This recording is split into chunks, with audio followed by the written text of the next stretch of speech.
Welcome to Everyone Loves Guitar, where we get to sit down and talk with interesting professional guitar players and related music industry experts. If you love playing guitar, stick around. You're in the right place. Hey, this is Craig Garber. You know me as host of the Everyone Loves Guitar podcast, but when I'm not interviewing world-class guitar players, I'm busy helping clients with their marketing. In fact, since March of 2000, I've helped over 300 clients in 108 different industries all over the world sell everything from $20 books to $5,000 seminar seats and everything in between. I even authored a book about my experience called How to Make Maximum Money with Minimum Customers. Now, if you own or operate a business, ask yourself the following marketing-related questions and be honest with your answers. Are you generating fresh new qualified leads on a daily basis? Is your website generating enough sales? And if not, do you know why? Is your advertising effective? Is it predictably and reliably making you several multiples of what you're spending on it? And lastly, are you consistently communicating with your email list? Or do you have an email list of prospects and customers, but you have no idea what to say to them, how often to say it, or how to make money with this list? If you need solutions for these marketing problems, then you need to book a one-on-one marketing strategy session with me. After this strategy session, you'll know how to speak to and make money with your email list, how to use your website to attract customers and clients who are ready to buy from you now, and how to sell your goods and services for top dollar and at much higher profit margins than your competition. Listen, stop hoping things will get better on their own. Hope is not a very good business strategy. Instead, book a marketing strategy session with me by going to everyonelovesguitar.com/marketing and find out if your business meets the 5 criteria you need to qualify for this service. Again, that's everyonelovesguitar.com/marketing. Thanks for listening. Now let's get on with the show. Starting off strong. Yeah. Hey, everybody. This is Craig Garb from Everyone Loves Guitar. We've got a fantastic guest. But before that, I just want to remind you, while this is fresh on your mind, before anything else comes up, head on over to everyonelovesguitar.com and sign up to get behind-the-scenes information about upcoming guests and early access to a number of really cool programs we're going to be rolling out very soon. Like I said, we got a special guest. You probably see this guy play guitar literally more than any human being that you may have ever seen play guitar. We have Jared Scharff, right? I mean, it's the truth. If you watch TV, it's chances are good. We have Jared Scharff with us today. For 11 years, Jared's been the lead guitarist for the Saturday Night Live band, providing the soundtrack to the edgiest show on network TV.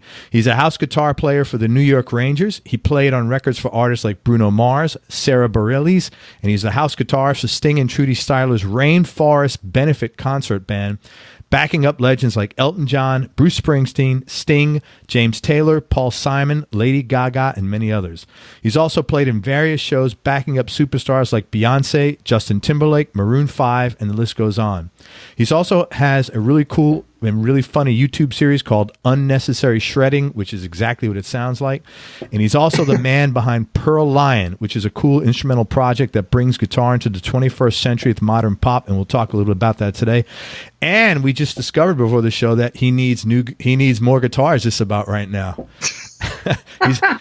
he's running low on guitars. It's been a bit, and I think it's time. Hey, man, thank you so much for coming on the show. I really appreciate your time.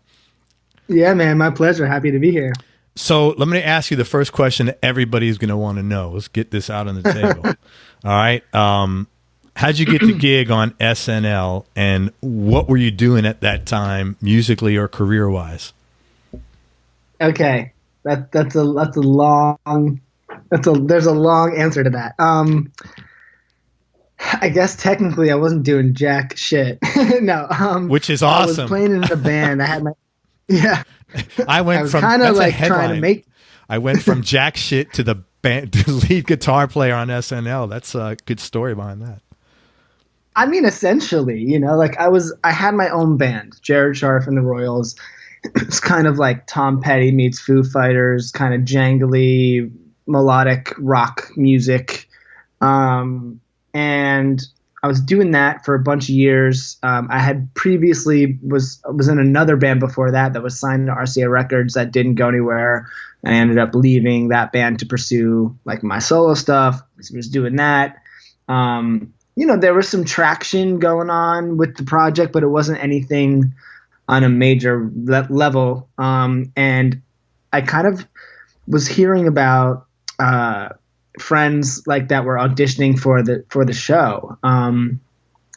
And the previous guitar player, Dr. Luke, who I had known, had mentioned like a year before. So he's like, "Hey, like, you know, I want to recommend you for the SNL chair when I leave." And I was like, "Yeah, cool." Like, actually, no, I'm lying. At the time, I actually was like, "Yeah, no, I don't really want to do it." Because I wanted to be like a rock star in a rock band, you know, that was like my dream. And so I was just like, yeah, no, I don't know. Like it's not really like what I'm trying to do. So a year goes by, he's still doing SNL. Then I start hearing like from friends like, oh, like my buddy blah blah blah like auditioned for the show and all this stuff. And I was kind of just like, I remember this conversation so well. I was like with one of my bandmates, this guy Kevin Rice. He's one of my really good friends, drummer. He plays now with Mike Posner, played with like Christina Perri and all that stuff. And he was like, "Yo, dude, like, why aren't you auditioning for SNL? Like, that's so stupid." And I was like, shit, you're right. Like, what am I doing? Like, I'm doing nothing. Like, I'm just like playing gigs for what, like 80 to 100 people in New York City and traveling to like small venues in Connecticut, like the Space in Hamden, Connecticut, and like to play for like 30 people and trying to sell CDs. And I was just like, it was miserable. And I was like, yeah, you're right. I definitely should try out for this.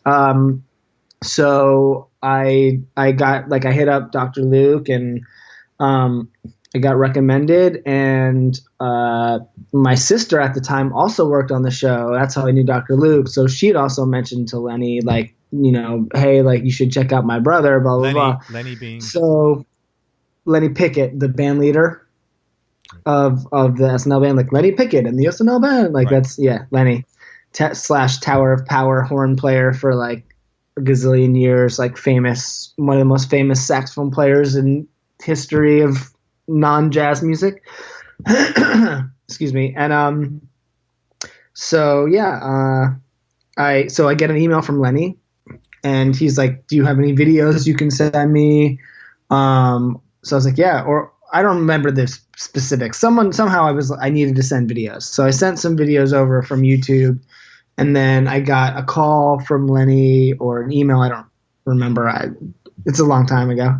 Forgive the specifics. Yeah. But I spoke to Lenny or something, and like he was like, "Why don't you come to 30 Rock and we'll talk for a while?" And I was like, "All right, cool." And then he's like, "Oh, and bring a guitar." And I was like, "So is this an audition?" And he's like, "Well, it's more of a hang, and we'll play some stuff." But meanwhile, it's totally an audition. And I was like, all right, cool. So I go to SNL and I meet him. We talk for like 2-3 hours. He has me plug into this like broken Gallien-Kruger like little bass amp. You know that like that like is in every jazz school and everybody has. Yeah. Do you know that? I know the Gallien-Kruger. So I plug into it. Yeah, like plug into this like bass cube. It's like tiny. Literally none of the knobs work. There's just like volume. Thank God I brought like a distortion pedal. Like holy man, like oh my God, I would have been dead in the water. So anyway, he puts on like a song, and he puts on "If You Don't Love Me By Now," which is in 6/8 and in the key of B. So I was not great at sight reading, so already 6/8 time signature, and then like all the sharps that are in the key of B. Right. I totally bombed. It was not very good. So that was pretty crappy, and I was like, well, that's that. And then he's like puts on another song, and I just like was able to kind of wrap my head around it, and I could hear like the riff more, so I was able to like play it.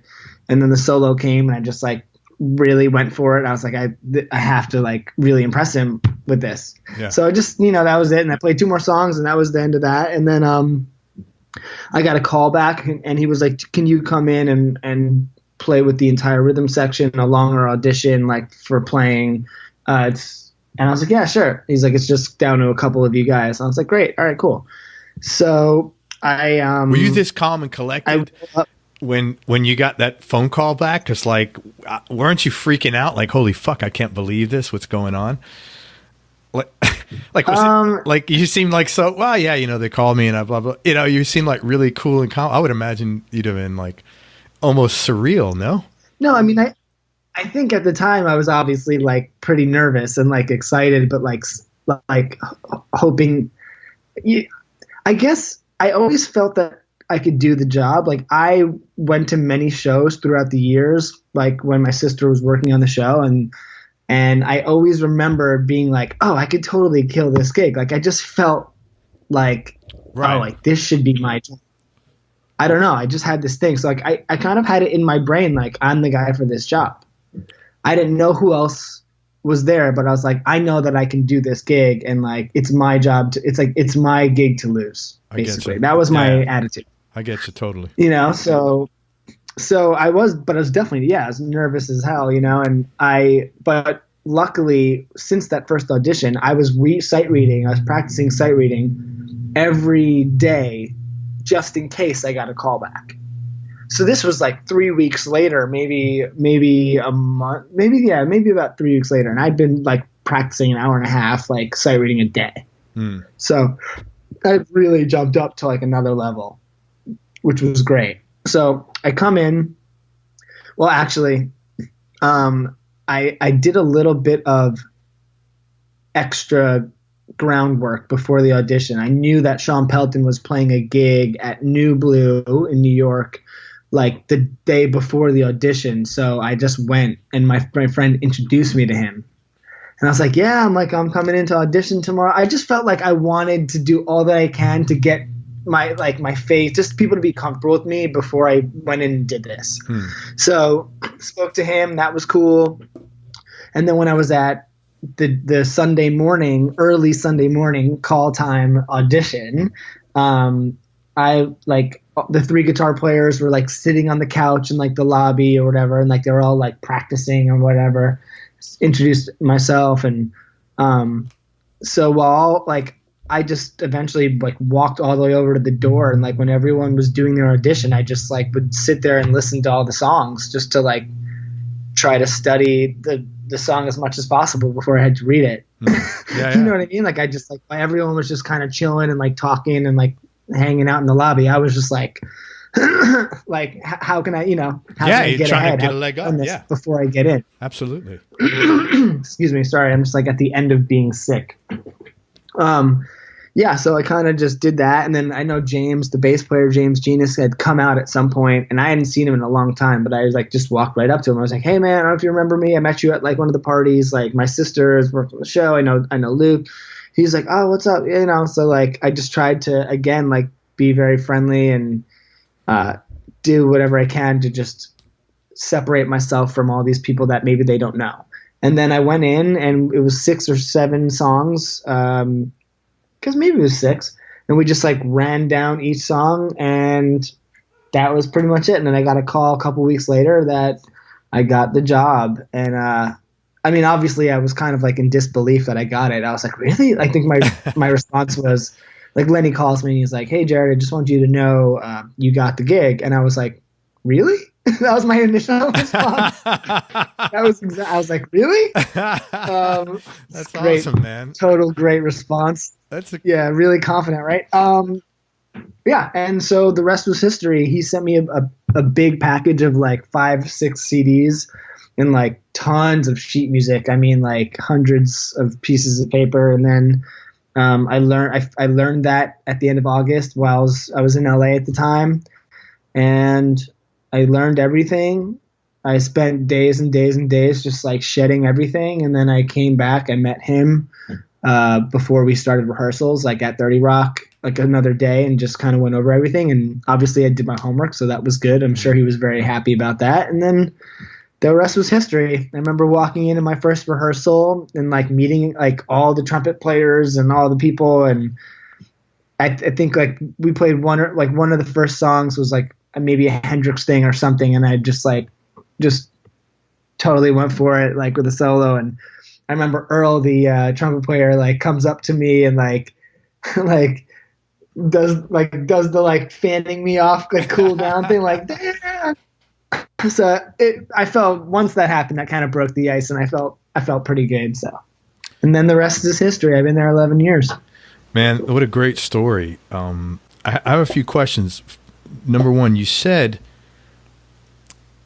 and I totally get this. You said that I always felt there was a part of me that the job was mine to get or lose? Like, you had envisioned yourself being there. And if anybody that studied self-development and the most basic level, even, you hear a lot about, sometimes you see something, and then, of course you got to do the work, but it's not a big unusual thing for that to happen.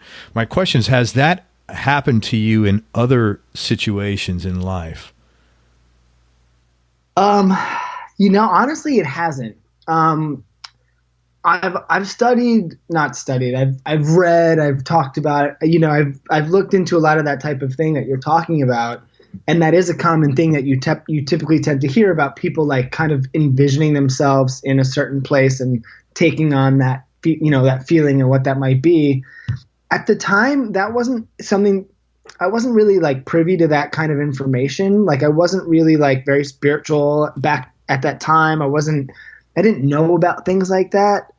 It was just honestly such a real feeling that I had. Like, I remember just being at 30 Rock and hearing the band play, because I went to a bunch of shows. My sister worked there. I could go whenever I wanted, So I would go when like Radiohead would be on or like stuff like that. I would just show up, and I just always just felt like it was like a true feeling in my heart that I was like, I would kill this. Like, I totally should be doing this. Like, I would be amazing at this. Like, it was just this real, like, I could see myself in Luke's shoes. I felt like in my heart, like that it was something that I would be perfect for.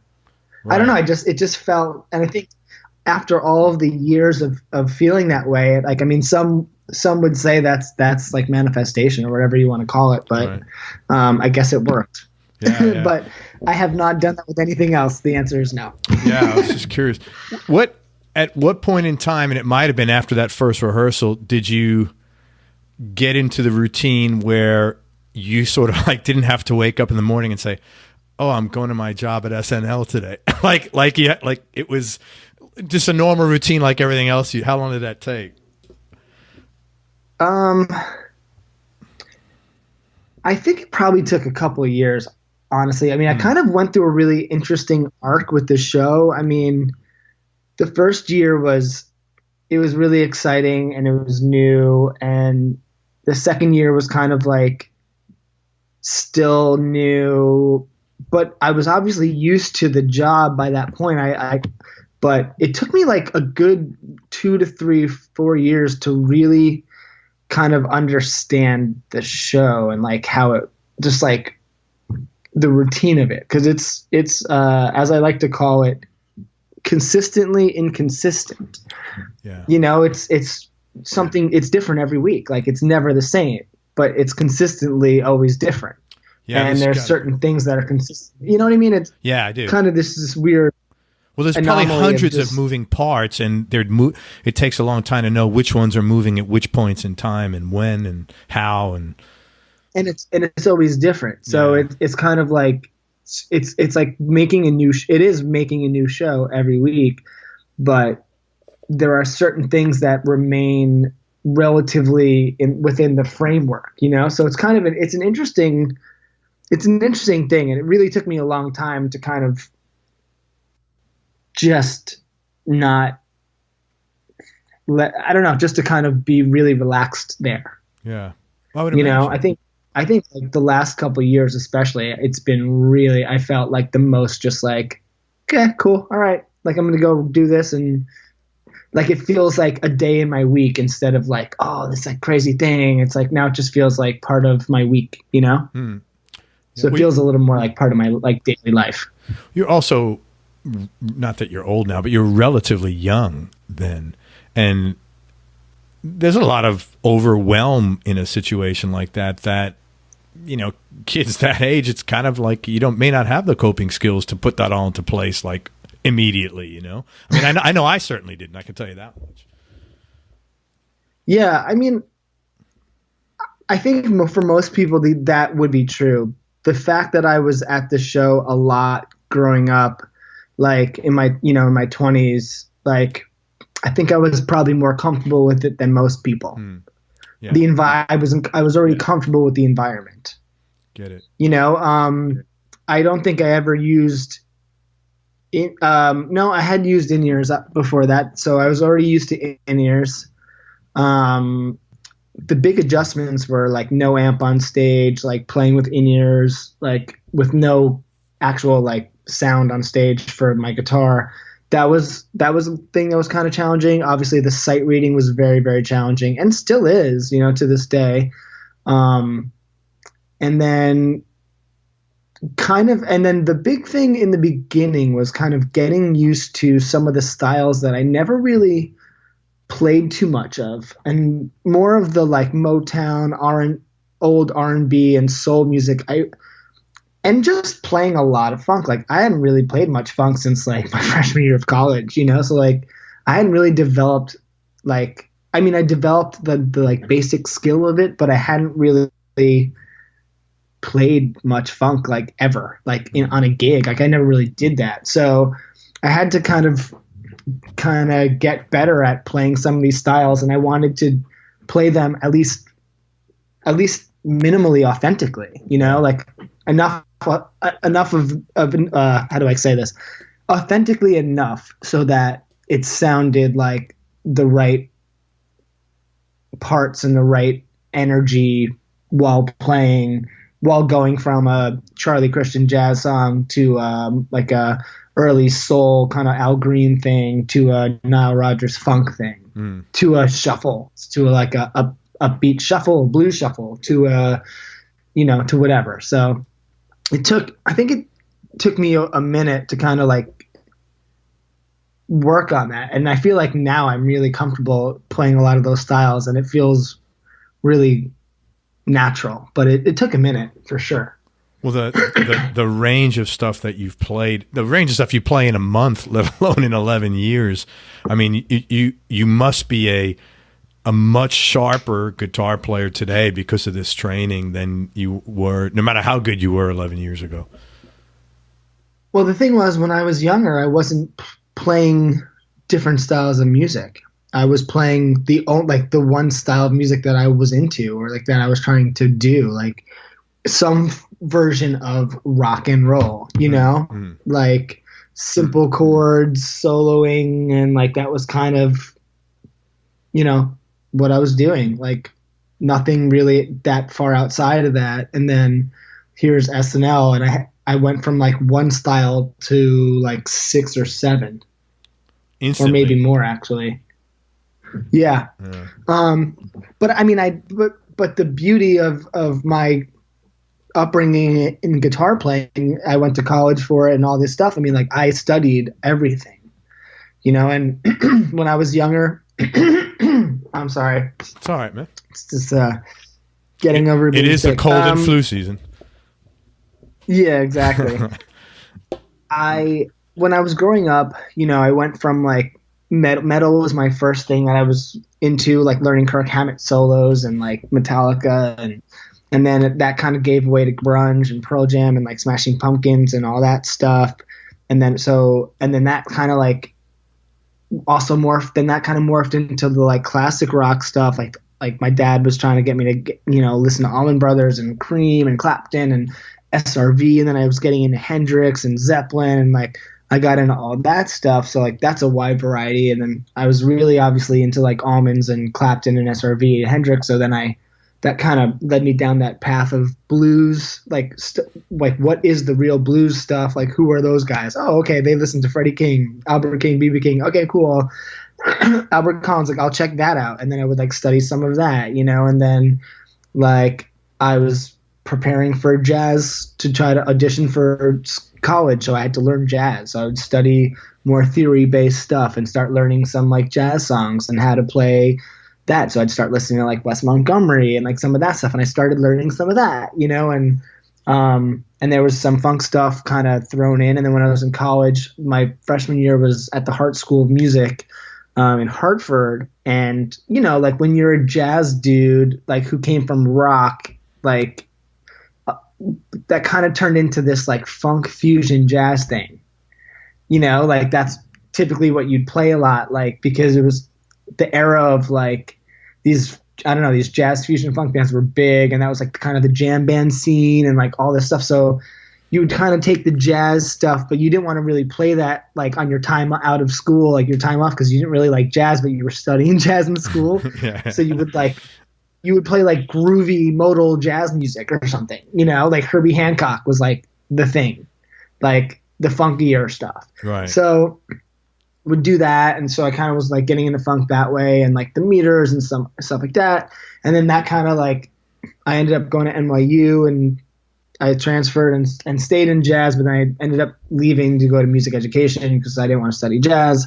And then so then I was like back to being in rock bands kind of, and I was always in rock bands that whole time, but so I was like in jam bands, and that turned into like rock pop stuff. So then I was studying pop music and songwriting, and that kind of like I kind of was starting to leave the guitar world behind a little bit, but you know, but I don't know. It's like I just always continued to move like my influences, you know, like it continued from there to go on to so many different things as well. But like, you know, I can keep going. It's like Radiohead, and that became like sonic stuff and producing, and then I got into like pop music, like the Dr. Luke and like Max Martin era of like Katy Perry and Kelly Clarkson and all that stuff, and studying how to produce. And I started writing and producing pop music as well as playing in my like Tom Petty Foo Fighters band type of shit and doing that stuff. And that moved into like the Bon Iver, Sigur Rós, like indie world, and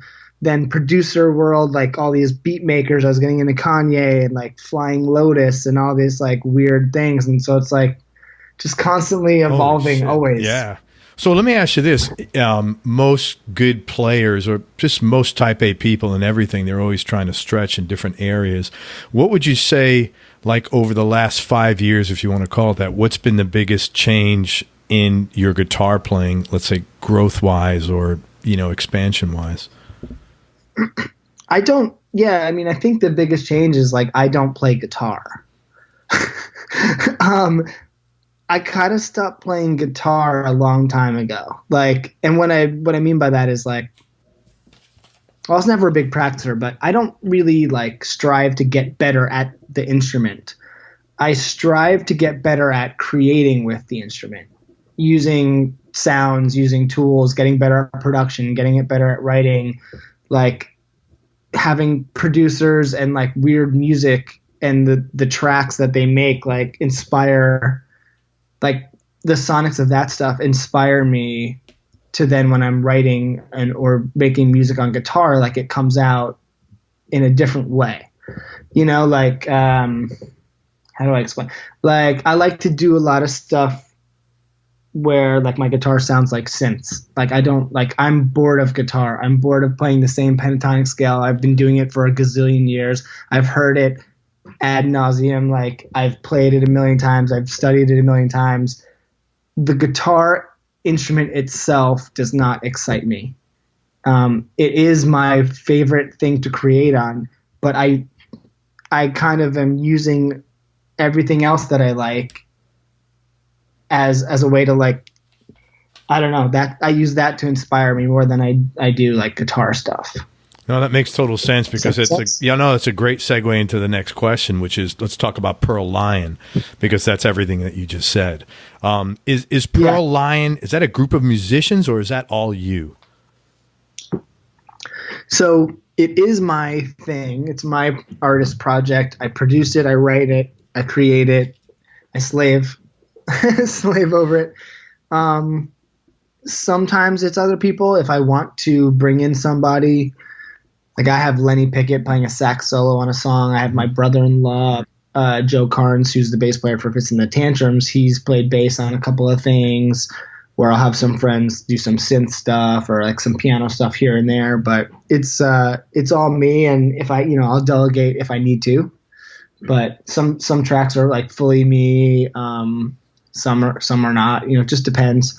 I don't really have an ego about me having to do everything. I think I did for a long, like I wanted to be able to do that for a long time, but then I kind of realized like, A, it's so much fun to work with friends and have other people be involved, and B, like I'd much rather someone who's way better at something do that in an hour than me take like 5-6 hours or a day trying to figure out how to get it going and still won't be as good as someone who's naturally great at something. Right. I totally get that, man. It's no different than fixing your roof or hiring a roofer when it comes down to it. No, it is. I mean, can you do it? Yeah, but the project is. I totally get it, man. Yeah, exactly. But the project is me. It's all me, and like I'll bring in people here and there, like as needed.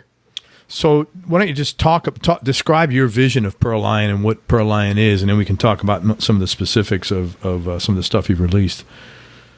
Yeah, so I've always wanted to create a modern instrumental album. It's been a dream of mine since I was a kid.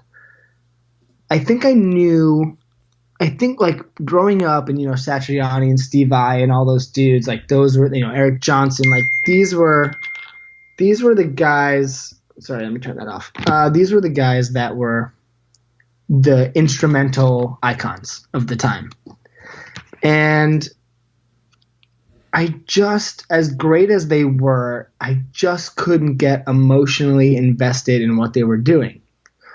So I had this dream to always make like a guitar album or an instrumental album that was like guitar based, but it was like more modern kind of indie rock stuff, whatever, like just with more of the influences that I've grown up listening to, and make it emotional and make people who like vocals be able to hear it without vocals and feel connected to it emotionally. Which I wasn't sure how to do, but I took a long time to figure out, but that was kind of my goal. And also just to like do whatever the fuck I wanted, Yeah, sure.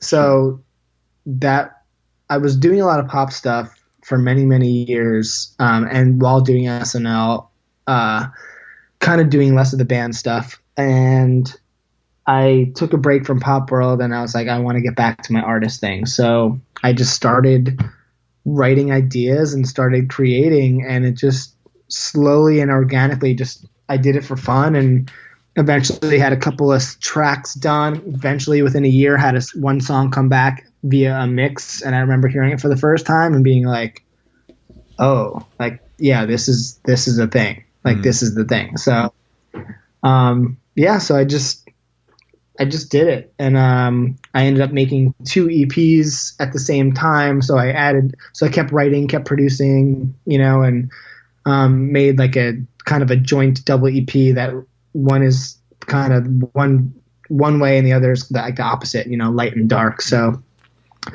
yeah, so that's kind of what I ended up doing. There's 3 videos out now, maybe 4 songs released, I think, something like that.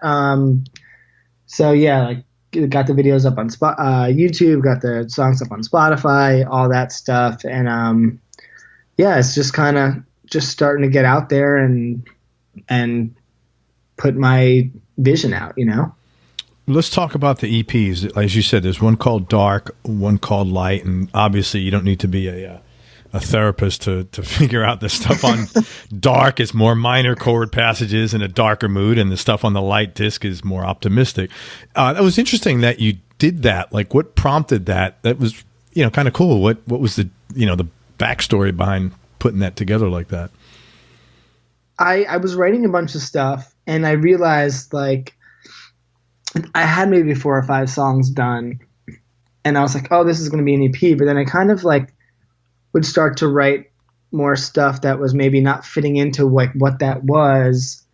And I was like, I want to do more of these kind of ambient, pretty emotional type of songs, but I can't have like 3 of those and then this one like super intense, like up-tempo fuzzed out thing. Like it just doesn't really, it's total schizo.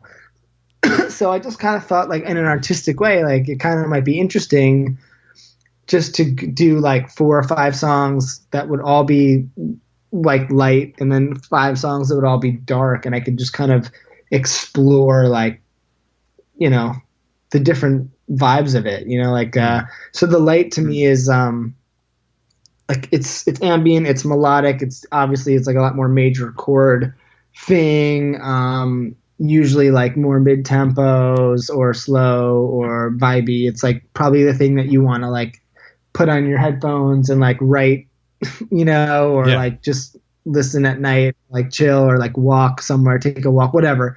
It's like that kind of thing. And then the dark is kind of like super hyped, amped up, like fuzz guitars meets kind of urban programmed kind of weird producer beat maker beat kind of thing. And yeah, so it's like this, yeah. And then the titling was just meant to just kind of be like, I don't take it seriously. It's like, yeah, this is light, this is dark, whatever. No, that's good. I think it was, well, it makes but it makes the two of them being issued together kind of cool. You know, and I think from like to be honest with you, from a marketing and sales standpoint, you're going to prompt more curiosity for the both of them together, having a light and the dark than just one.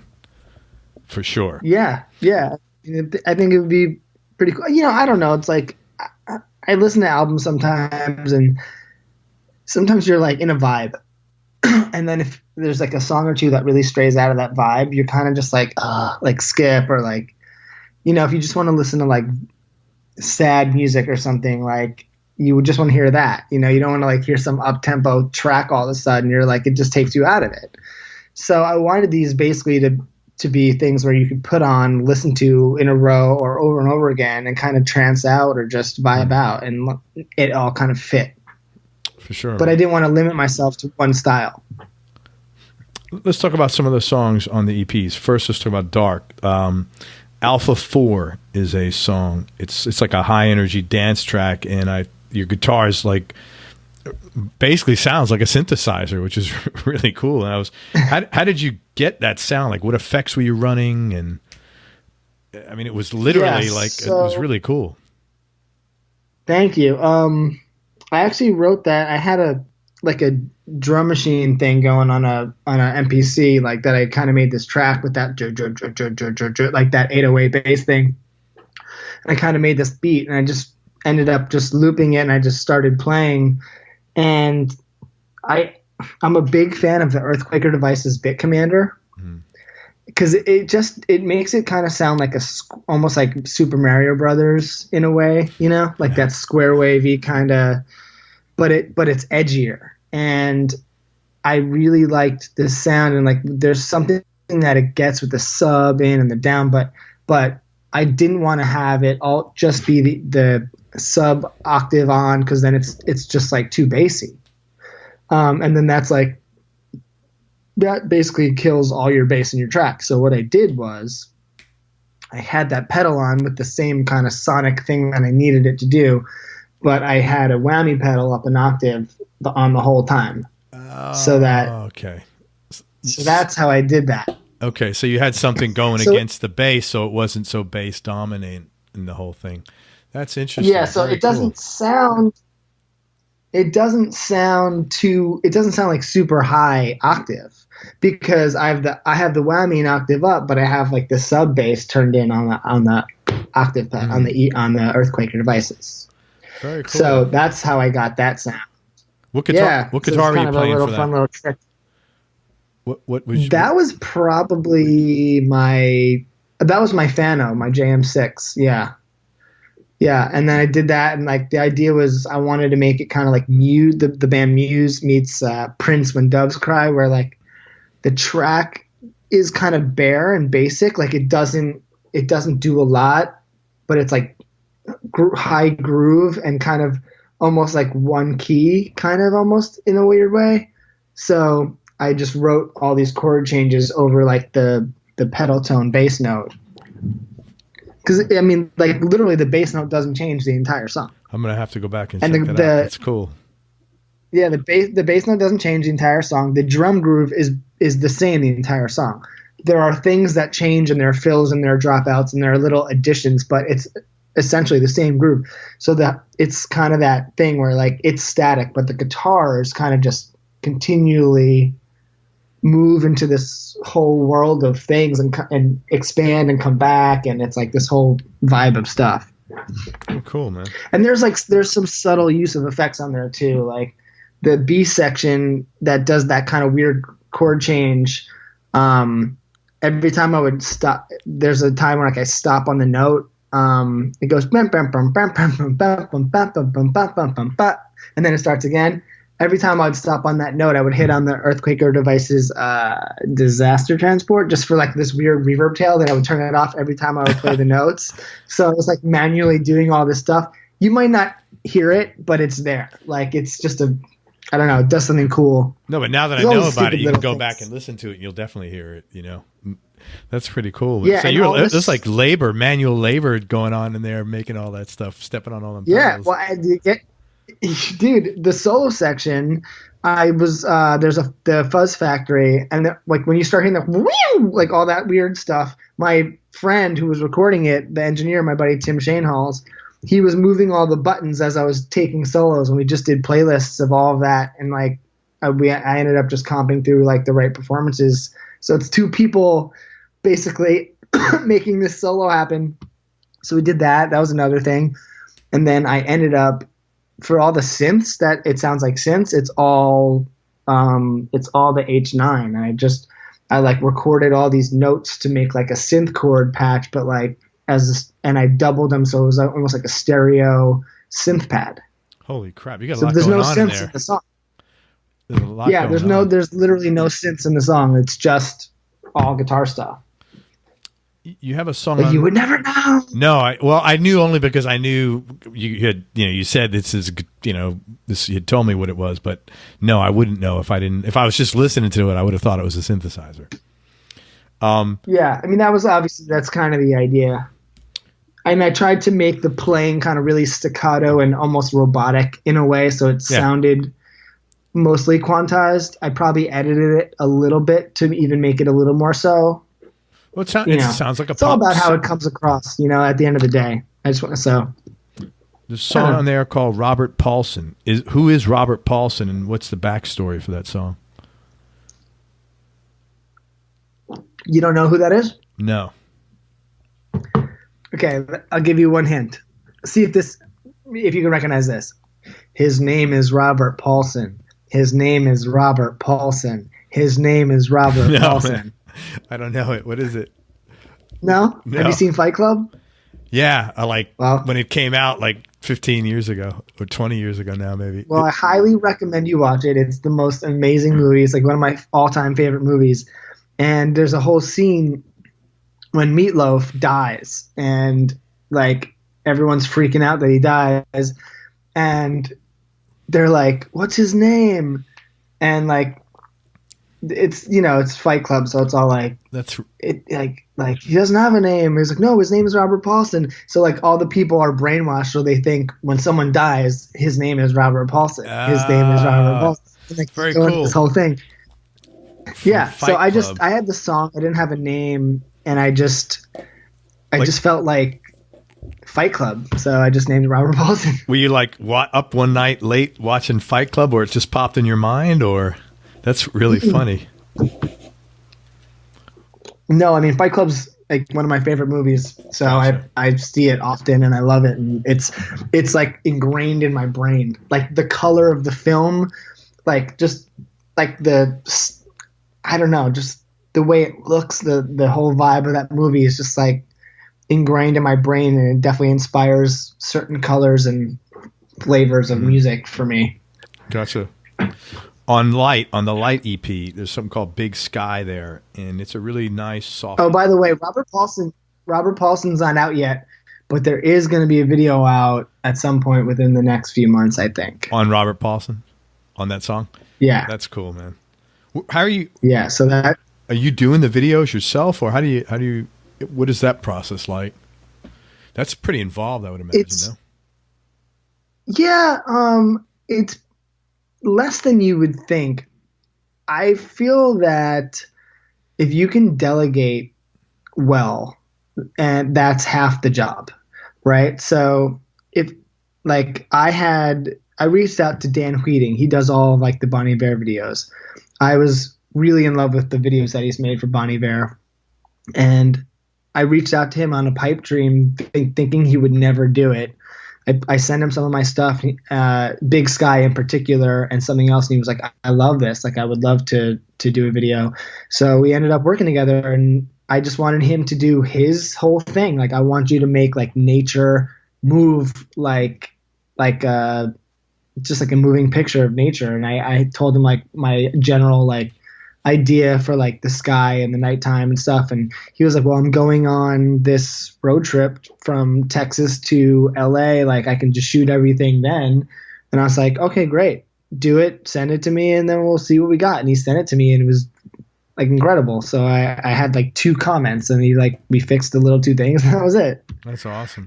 So yeah, so and obviously I paid him, and it's like I funded everything myself, but he was the right guy for the job. So I had him. He's directed 3 videos, 2 fully he did like shot and directed himself. The Alpha 4 video, he directed the live action, and then all the animation was done by Fox. So when Fox had Fox ADHD, they did all the animation overlay. So I just had that concept. I had this concept of Alpha 4 being this like video game hero living in a real world.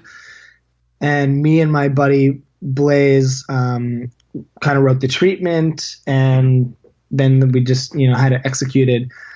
That one was pretty in depth and really challenging because I had to work with Fox ADHD and like the producers for the animated content, and then like them having to talk to Dan to like make sure he shoots the right way so that we can put anime. It was just really, that was a tough one. And then Blaze, the guy that also did that screenplay, who wrote the what do you call it? The storyline with me for Alpha 4. Once I had the initial concept and I brought that to him, and then we kind of fleshed it out more. But he also directed and the NYC video and a future video that's coming out that's not out yet. And that's so, it's all like just using kind of the same group of people that I really like and doing that. And people could find these on YouTube. Just look up Pearl Lion and you'll find all the videos. Is there a backstory for that song, Big Sky? It's a really sweet, it's a nice song. There is a backstory. The short version is I got the Big Sky by Strymon. But the longer story is I shot the Strymon Big Sky video, like demo video for them. It's you can see that on YouTube. It's like I just do a bunch of examples with the pedal, and anyway, I did that. So I brought home a Big Sky. I sat down one day, plugged it in, turned like one knob to like change one thing, and I still to this day don't remember what patch I changed to get that sound. I'm so pissed. But that was it. I literally just like went to a preset, turned one knob to be a different reverb engine, but that sound came out, and I just ended up writing that song. That part came out. I played it. It was more initially solo guitar, so it was like that pulsing synth thing was just my left hand playing the bass note, and I'd play the high parts with my other fingers. And I adapted it to be this more like Daft Punk, almost Tron like kind of movie vibe meets U2 or something. So I started building the track. It took me about 2 days to really like figure out which tempo. Like I was kind of between literally like whatever the tempo was and 2 higher. So it was like I was going through 3 different tempos, but at that tempo, like 1 click faster was such a so different. So I spent 2 or 3 days really finalizing the writing and the tempos, and then I just kind of built a little bit of the track, and then I recorded all the guitars with my buddy Tim Shanehalls at the time, and remembered at the time what preset it was, so don't anymore. And yeah, that's it. Very cool, man. Do you find that most of the time in general when you're working on songs, the editing and in a situation like this, I call, dialing in the tempo is editing, that takes longer than actually writing the actual track? Yeah. The writing part, I mean, the main 2 parts came really quickly. Actually, I think it's only 2 parts. No, it's 3 parts. The third section, which is like took like longer to kind of come to, but yeah, it was written pretty quickly. And then I spent a lot of time making sure the track was the right feeling and the right tempo, and once that was figured out, I just recorded. I did a day of guitars and just like put down everything, and it was done. Pretty much done, minus then going back and like really fleshing out the production, and which takes a long time. I mean, I probably spent like a total of like 2 to 3 weeks on that song, just to like over time. Yeah. So I mean, it takes a really long time to make sure production is bulletproof and finished and everything is perfect. And I asked on that one I had. Sorry, go ahead. No, go ahead. You were saying. No. I was just took a long time. I asked that because in my day gig, I write ad copy, and I've always said writing is easy, but the editing is what takes all the. I mean, you can just throw a bunch of stuff down there. That's easy, but you got to clean it up. That's what, for me anyway, in that part of the creative process, it's the editing that always takes longer, and it seems like it's not unlike that with musically as well. Yeah. I mean, I have voice memos of that B section. I think there's like 4 or 5 different versions that like they're all kind of the same, but they're not. And it's like what is the perfect melody for this part? Yeah. And you just have to sit with it and like wait it out until you're like totally sure. So having gone through this and produced your own stuff, was it tough for you to know when to pull the plug? Like, I have an expression, it's not mine. It's done is better than perfect, and I use that in business a lot. And as I've gotten older, it's become much easier to use because I don't know, it's just become easier to use. But do you find that that's a struggle to know? And because like I've talked to a lot of guys who've done albums or EPs, and oftentimes they'll say, you know what, I'm glad how it came out, but I'm going to bring in a producer next time because taking that headache off me. I'm not equipped enough with my own stuff to know when done is better than perfect. Yeah.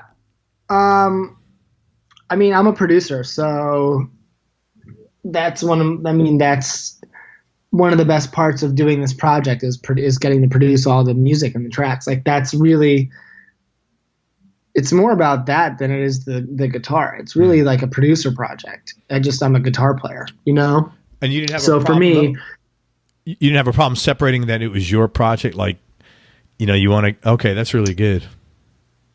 No. I mean, obviously, like I'll take a lot of time on things, and for me, it's not about done is better than perfect. For me, sometimes it's. This is as good as I can do at this time in my life. Right. And maybe next time I'll be more talented at A, B, or C. And so this will be better. But right now, this is the best that I can do. And I'm just going to go with that. Yeah, totally.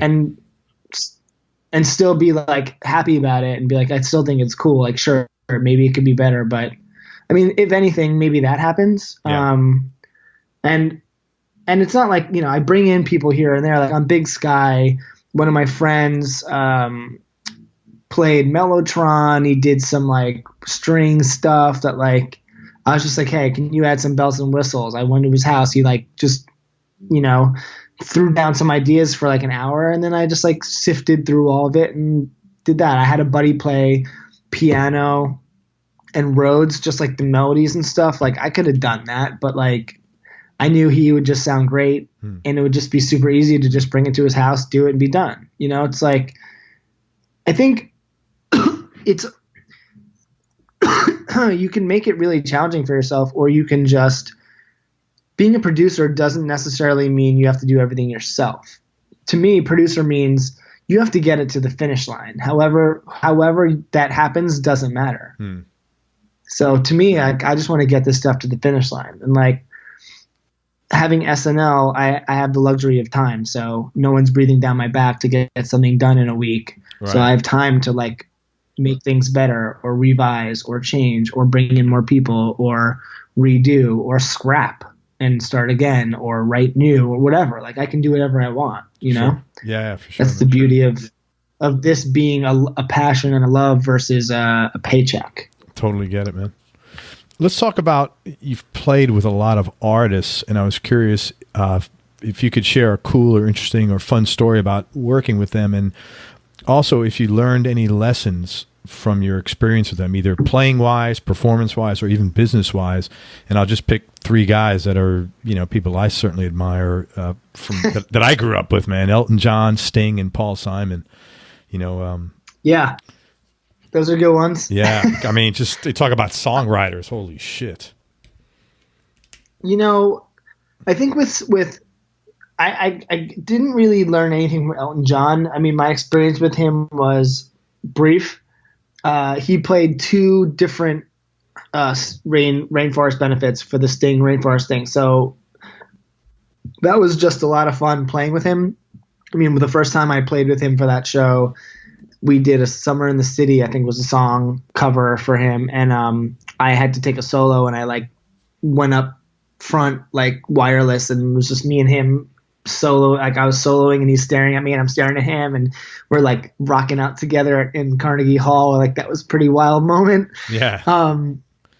But I mean, I didn't really have much experience talk. I didn't really talk to him very much or have much time with him, so I can't say I learned anything. But he's very professional, I mean, he shows up, he sits down, he gets his shit together, his stuff is always together, and then he moves on. And it was more of a oh yeah, you're a pro, you just show up, you don't need rehearsal, you have your stuff together, you do it, you make sure you're happy, and then then he's gone, that's what all those dudes do at that high level, because they probably have a million things going on, they can't spend hours messing around.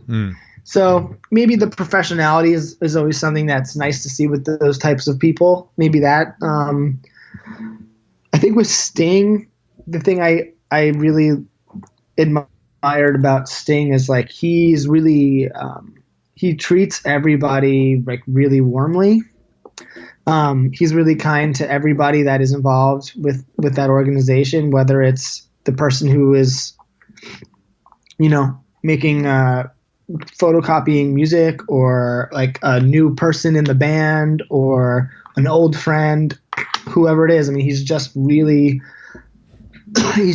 beautifully kind and warm to everybody, and it's just a nice thing to see. You should always treat everybody kind. It's just a good thing. So I mean, that was really interesting to see, and definitely enjoyed watching that. So that's kind of cool. And also obviously he's a very hard worker. He knows what he wants, and he's willing to experiment to get there instead of having to be something exactly how he thought he wanted it, which is kind of cool. So maybe that is something to take with me. The Paul Simon thing, didn't really learn same thing. I didn't have a lot of experience. I didn't have much time with him, but we did play Graceland together, and what was really cool about that, he went to we played it once with the whole Rainforest band and whatever, and he ended up going through to each section of the band one at a time and making sure the exact parts were exactly the way he needed them to be. He went over to the percussion player, make sure they were playing the right feel, the right part. He came over to me and the other guitar player at the time to make sure that our parts were correct. And I mean, my guitar chair at the time, she didn't actually do her homework and she didn't know the parts. I was playing the pedal steel slide thing, so I had my part together and she did not. So he was making sure she didn't know it, and he was trying to sing it to her. And so eventually I retuned up my guitar to standard tuning, and because I had learned both parts, because I just didn't know who was going to play what. And unlike her, I did not want to be in a situation where I was being looked at not knowing something. So I did the homework. Yeah. And so then I showed her the part, and he's like, yeah, that's right. That's it. So then I'm teaching her that. And anyway, he moves on to the bass player and all these people in the room. And it was really wild. He knew everything inside and out, and he wasn't afraid to go around and talk to everybody personally and make sure everyone was doing what they needed to do so that he would get the right, the music would be correct for him. Yeah. So I mean, yeah, I guess at the end of the day, it's these people don't mess around. They're kind and they're gracious, but they're not but they make sure what they're doing is going to come out the right way, which is kind of a cool thing to say. You know, it's interesting. I've spoken to several players that have said, one of the questions I ask sometimes people is, you know, what's one of the bigger mistakes you've made, and, you know, some of the lessons you've learned from it. And one of them is never be underprepared, because I've spoke to a lot of guys that have, like, that's been a critical, you know, that was a major mistake, and they only made that mistake once. I mean, these are professional players now, so they learn pretty damn quick, but that's a big one is, you know, they've always done well by over preparing. You know, you never have any problems in over preparing for a gig. Well, it's kind of obvious in that way, right? It's like if you come in and you know everything that you're supposed to know, everyone's stoked. Maybe they're not even stoked. They don't even think about it. Right. They're just kind of like, cool. Right. But if you don't know something, it's a problem. Yes. And walking into situations that are high pressure situations, like some of these house band gigs that I've done when we're backing up like the world's major stars, or whatever, just like going to a session and not having enough gear options, like for a Sarah Bareilles album at Electric Lady Studios or whatever it is. Like, you need to be able to do everything, and if you slack off, you're not going to get called back, or people are going to like have to take extra time out of their rehearsals or their thing to figure it out, and nobody wants to do that. On the pro level, it's show up and have your shit together. That's what is expected of you. No one is expected to talk about tone or gear, like, but what you need for the gig. It's like you need to know what you need. You need to show up with it. You need to get it handled, and you have to basically just be ready to show up, play everything correctly with the right sounds or things or whatever it is, parts, whatever you want to call it, and be cool and go home. Like, that's it. It's simple. Yeah. It is simple, but apparently not easy sometimes for some people. Well, it's amazing how many people can't do that. Yeah. That's what's crazy. No, I'm a firm believer in mass incompetence. So I'm unfortunately, so it is what it is. But man. it's also knowing your audience. Like, once you get comfortable and you know people and you know how they are and what their rehearsals are like, then you can start, you know, you can not slack off, but you just know what to expect, and you know how much you have to be ready and how much you have to be able to give. Like, you know, obviously I don't know, you just know your audience. And so you know what you have to know and what can be a little more slack at that point. But like, especially on a new gig, you can't really be like that. Oh, hell no. And even still, you still need to be prepared within that range anyway. Yeah, prepare for excellence and, you know, 110%. And if you only need 90% that day, great. You know, you got a break. But yeah, I'm with you, man. You're preaching to the choir on that. And always be early. Well, it's interesting you say that, because I've spoken to guys, and they'll say, you know, what's really funny is if they're working for 3 different artists, you know, sound check with this guy is, you know, supposed to be there at 4. You better be there at 3:30. Sound check for this guy is, you know, you got to be there at 10 to 4. And sound check for this guy is you got to be there at 4 on the dot, not a minute earlier or late. So, like you said, you got to learn everybody's, you know, personal quirks and needs and demands, and then that's it. Then you get some wiggle room after that.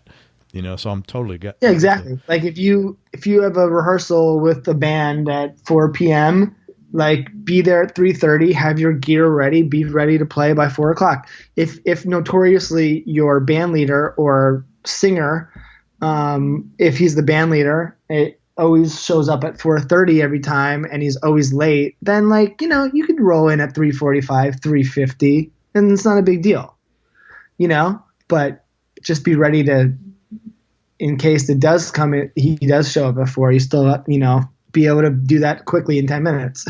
Yeah, man. When the downbeat comes, you got to be ready to play. For sure, man. Yeah, exactly. What are you working on now that you're most excited about? Is it the rolling out and marketing of the records, the 2 EPs, Light and Dark? Yeah, actually that's my big focus right now. I'm really excited about getting all this music out there and I just signed a publishing deal with Ross Golan. He's like a big songwriter, and Warner Chappell, like a joint partnership. Awesome.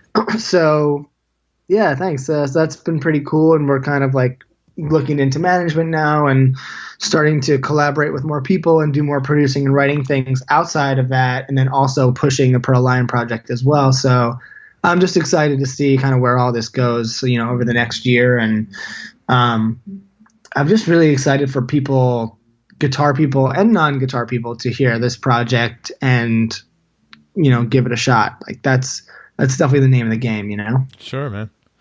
So where are you originally from? Where'd you grow up? I grew up 40 minutes outside of New York City. I was born in Manhattan, actually, but my parents took us to a place called Rockland County. Oh, yeah. Right over the bridge. New City, to be exact. Yeah, I know exactly where that is. That's so funny. What's that? I know that's right over the Tappan Zee Bridge, man. I know exactly where that is. Yeah, that's exactly. Tarrytown. Yeah. Take the Metro North to Tarrytown, ride over the Tappan Zee Bridge. You're home in 15 minutes. Very cool. Yeah, so that was where I grew up. Brothers or sisters? You have any brothers? One older sister. Oh, yeah, your sister who worked at SNL. That's right. Who I'm sitting in her house in Silver Lake, Los Angeles, California right now. Very cool, man. And I don't know if you hear the bass playing in the background. That's my brother-in-law playing bass from Fits and the Tantrums. He's just playing on an acoustic bass. I did hear something a little bit. It wasn't too bad, though. Yeah. What was growing up like? Normal childhood? Exciting, fun? Yeah. Yeah. I didn't have like a difficult, like I'm not one of those, like I don't have a story. Yeah. Okay. My childhood was fine. Everything was cool. My parents were cool. They really supported me playing music, and I took karate as a kid, and I tried sports, but it wasn't for me, and did the music thing, and I kind of started playing drums in the 4th grade, and that was kind of the focus actually till about maybe my sophomore year of high school. No, maybe freshman year of high school. But I stayed playing drums and concert jazz and marching band in school, but I played in the rock bands. I played guitar in rock bands outside of school. That was kind of so I played both instruments up until college. And at what point, when did you know, like, okay, I want to do this for my career? Yeah, I had this moment, I think during one of the Allman Brothers shows at the Beacon Theater. My dad had taken me. Awesome shows, man. Yeah. That was just crazy to see that. Yeah. That's the most epic thing ever. I'm so bummed that that's not ever happening anymore. Yeah. Really sad. But he took me to one of those shows, and I remember watching, I think one of the, maybe Warren or I don't know, but Warren or Dickie Betts, it was those guys at the time. And so this is way back. They were soloing. What's that? This is back a ways. Yeah, okay. Yeah. Long time ago. Yeah, I saw them at 11 at the Beacon. That was just anyway, yeah. Who was there? Was that Derek Trucks and Warren? It was Derek and Warren, yeah. And I took my son with me. He's 27 now, and I guess at the time, so it was 2011, he was 21.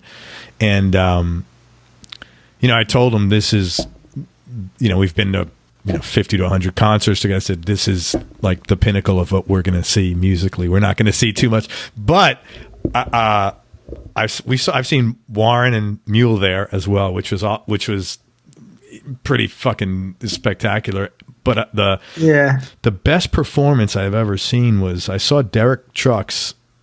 They headlined. They have a blues festival down here in St. Pete, and he closed out his set with a song called it's a Bob Dylan song. They do something with rain or something, but A Hard Rain's Gonna Fall. No, man, I may be messing it up. I can't.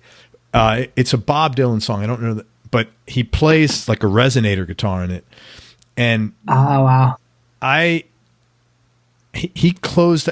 I had never seen a human being what he did to that guitar, and I was literally speechless when I couldn't talk for 10 minutes, and I told my son, "You're never gonna. This is like I'm not starstruck. But I was like, oh my God, what I just saw was a supernatural event. So sorry, I didn't mean to That's cool. take the subject away, but I have such good memories of, the brothers and Mule and Derek Trucks just playing. Those guys are just, first class musicians. Yeah. So anyway, I apologize. Nothing Talk about like your dad took you to... No, dude. Yeah. No, it's beautiful. I love it. Yeah.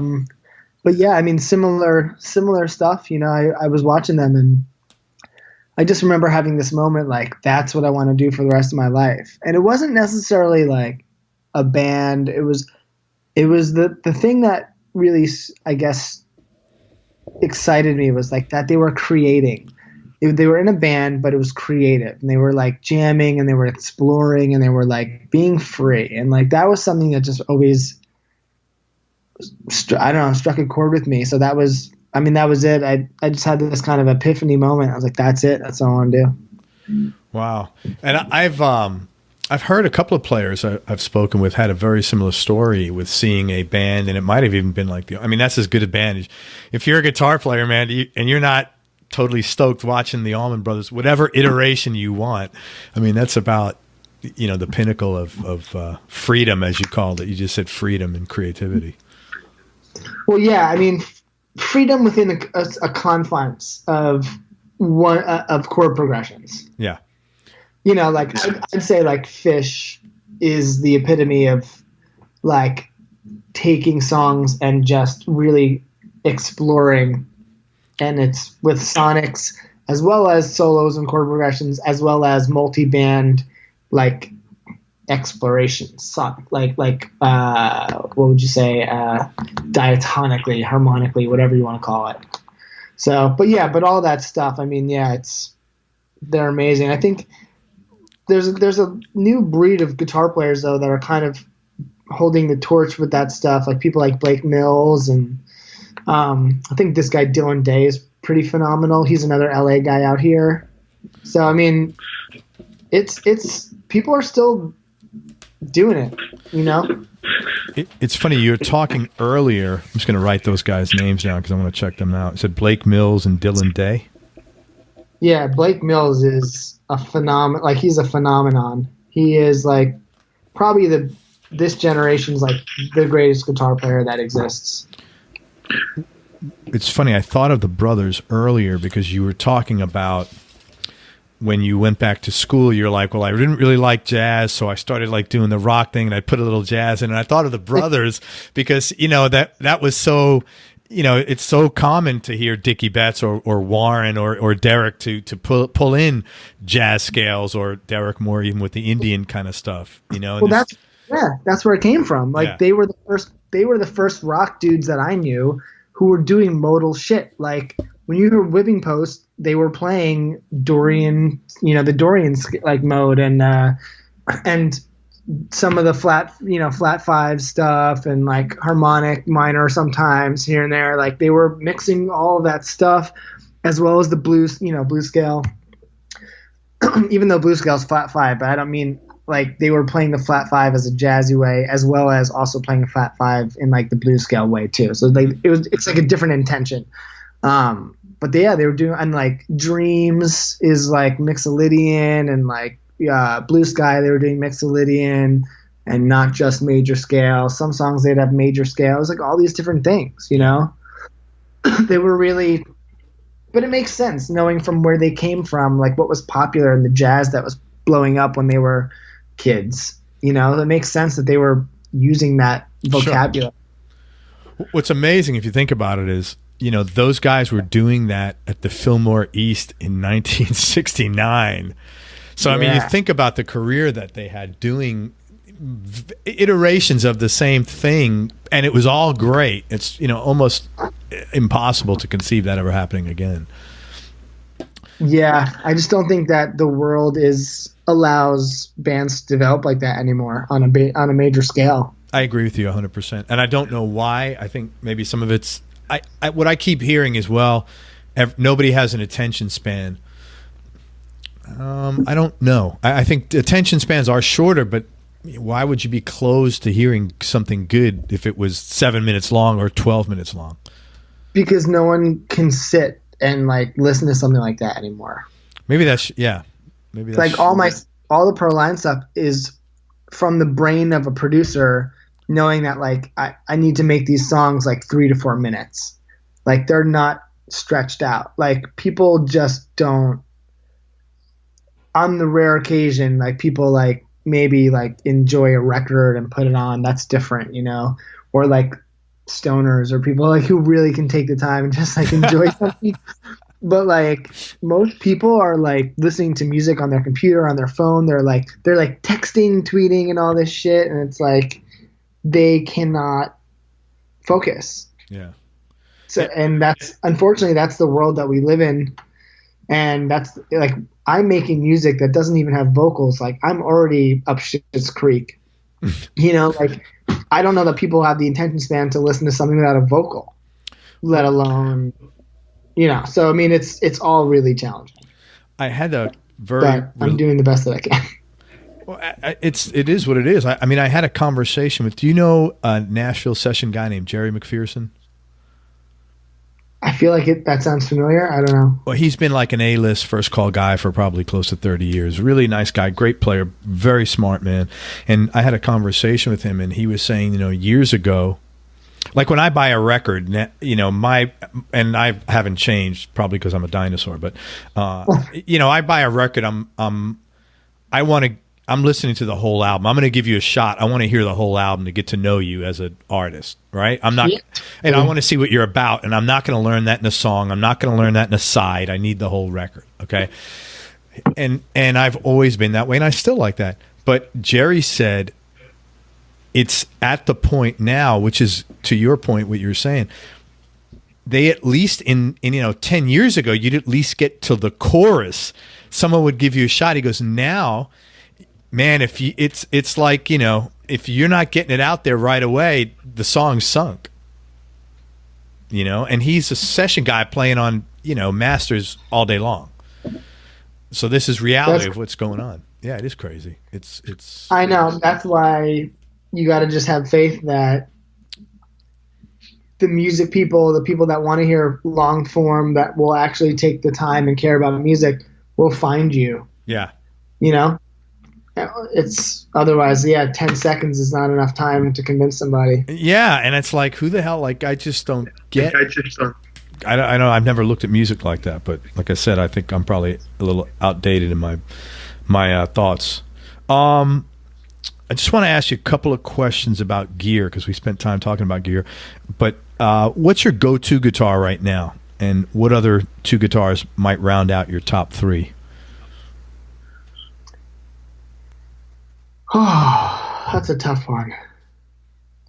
I don't really have specific guitars. Like, I love using a lot of different tones and sounds, and I love how different guitars influence you to play differently. I think that's really fun. So, you know, I'm not a big Les Paul guy, but I recently got a great Les Paul from Gibson, a custom shop that I'm loving. I've been playing on the show. And it's like, it's a blast. Like, is that the guitar that I'm going to bring on a plane with me to go somewhere and like play in Tokyo? Like probably not, but like I'm loving playing it on the show. Is that a gold top? I got this. No, it's just a burst. Okay. It's like the 58 custom shop reissue thing. I have, you know, like I got a 330 from Gibson recently, actually.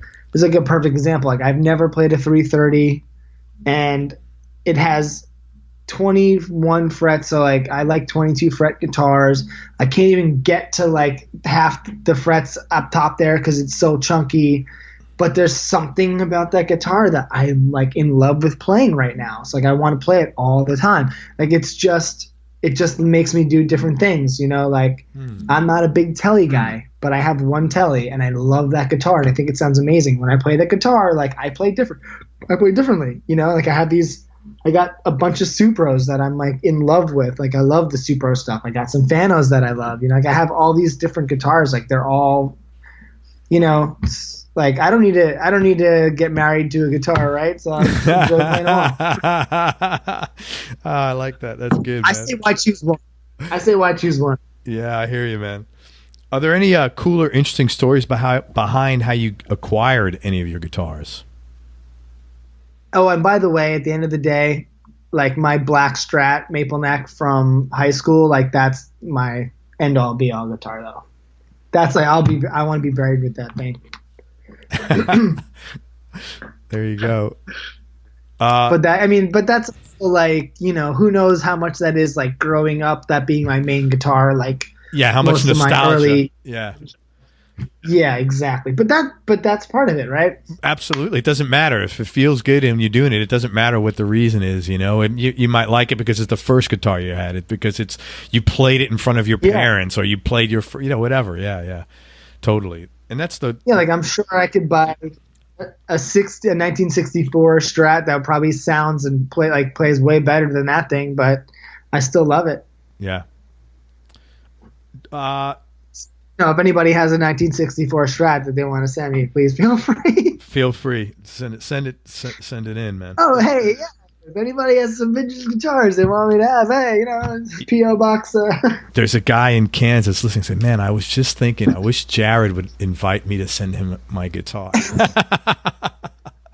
Totally. So totally. Let's get under the hood a little bit. What's something that you've learned about yourself along this journey?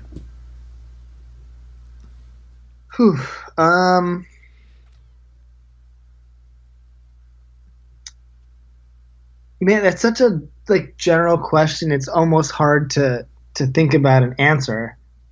Can we maybe narrow it down a little bit? Yeah, okay. It's just so general.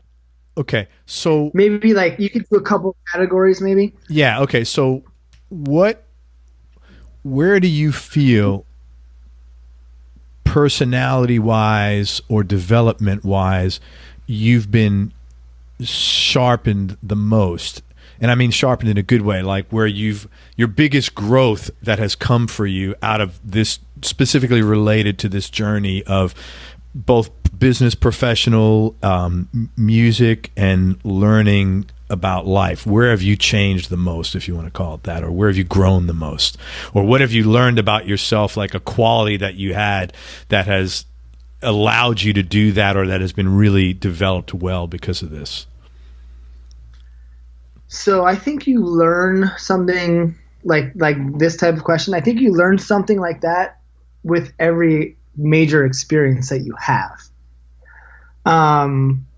I know, I was in that band that was signed to RCA Records a long time ago, and I probably learned the majority of what I didn't want to do in music and with people and in a band scenario from that experience. But that was kind of everything. At the time, I learned that I only want to play music that I make and that I write and that I'm the creator of for the long run. You know, I want to do stuff that I'm personally passionately involved in. Mm-hmm. I learned how important it was to have people you really like and enjoy their company with on the road.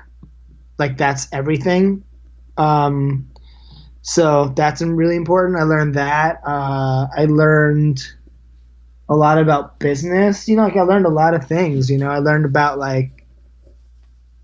failure. I mean, what it takes to make a real professional record. I mean, everything. So that was the first thing. And then I was doing Jared Scharff and the Royals. I mean, I learned a lot about what I didn't want to do again. I don't want to get into a van and play for 30 people as my living. I'd rather do something else. You know, that just doesn't work for me. Yeah. You know, I'm not saying I won't do that here and there, but it's not I'm not going to try to be on the road for 2 years trying to make something happen. It's just not, it doesn't work for me. Yeah. And so I don't do it, you know?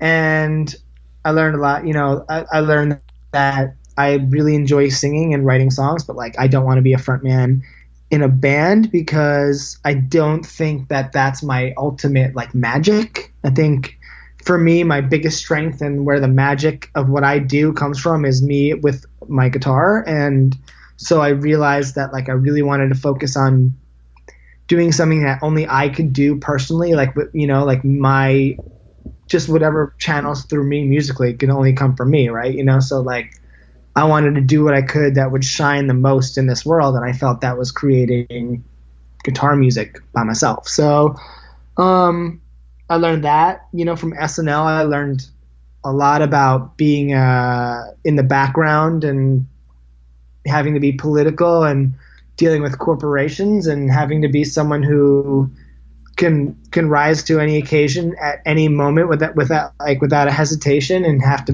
be on 10 like at the snap of a finger, has to be able to roll with completely inconsistent scheduling but be prepared. I mean, everything, like so many things, you know, like you just learn tons of lessons on every gig, every like major opportunity that you have, you know, like everything I've done, I can tell you things that I've learned. I mean, that's so yeah. I don't know if that is a good answer to your question, but for me, the moral of the story is that you learn something from all of these gigs that you do, and it kind of shapes your attitude on how you do things in your future. Like I don't really want to do a van thing and go play 2 hours away and drive home and get home at 4 a.m. for 30 people. Like, so that's not something I've done that and I don't like it. So if someone approaches me to do that again at some point in my life, I'm probably going to charge a shitload of money because, you know what I mean? Because now I know I don't want to do this. Right. So if you want me to do this, it has to be worth my while. Right. And so it's like, it's all information that impacts how you live your life and what you do. Yeah. Future decision making. Exactly. Yeah. Tell me something about yourself people would either be surprised to hear or would find a little odd.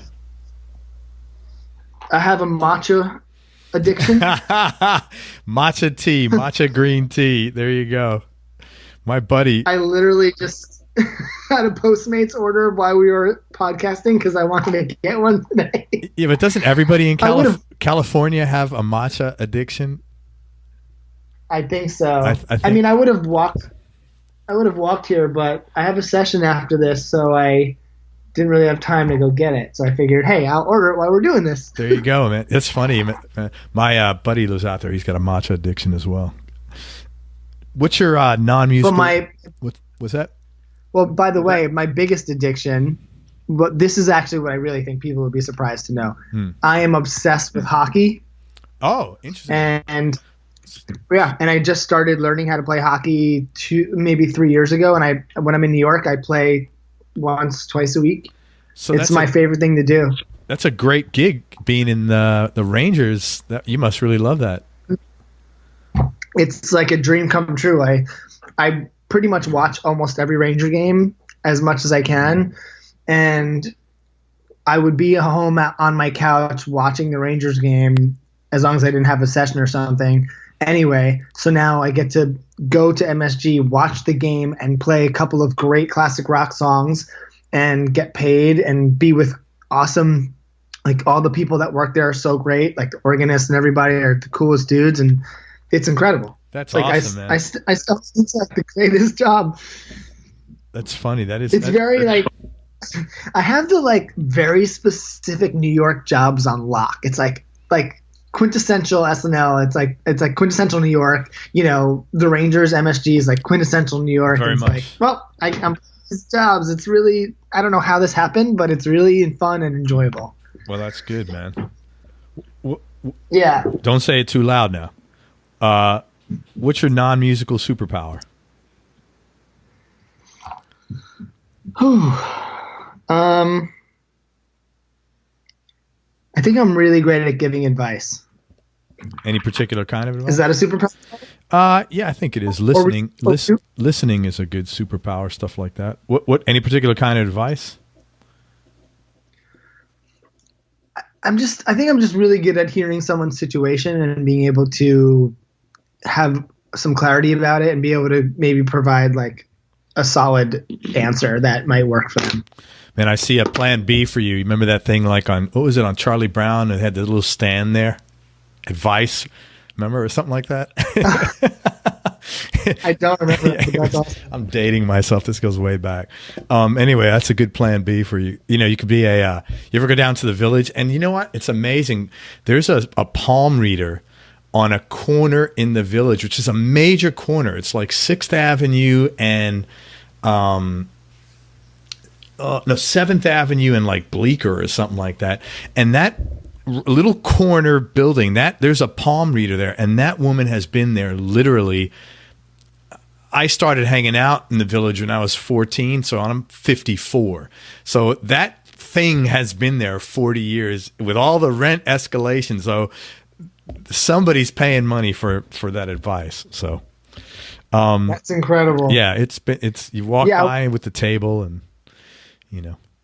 I want to be like a sommelier and or a sex therapist. I don't know which one, but I like all of these things. Wait a minute, those are completely unrelated. A sommelier or a sex therapist. Are they though? Because like the more wine that you have, maybe like those things take care of themselves. You know? I don't know. You could be a bartender. Well, let's. Speaking of which, are you single or in a relationship? My next question. Oh man, I am very single. Okay. Very single. That was a very. I like how you answered that. I am very single. I'm single and proud. Any hobbies or interests outside of music? Hockey. Hockey and matcha. Hockey and matcha. That's the key to my heart. There you go. People listening, there you go. Favorite place you've traveled? I assume you've probably been a lot of places. So, unfortunately, I haven't been to many places for music as much as I would have liked to have been in this life. But, well, up to this point, at least. Yeah, you get a little while ago. Yeah, I would like to do some more traveling, like with music stuff. But I've done a lot of traveling on my own, and I can't really pick one place because it's just impossible. Every place is so different. I can give you some of my favorites that I've been to so far. I mean, if you were to ask me, hey, I got the private jet ready to go. Let's do our podcast on the way somewhere. I'd be like, let's go to Tokyo. Okay. So like, you like Tokyo. You like Tokyo. Yeah. Why don't we do part 2 actually in Tokyo at a guitar stores? Let's plan that next year. Dude, I'm down on that as long as you've got that private jet.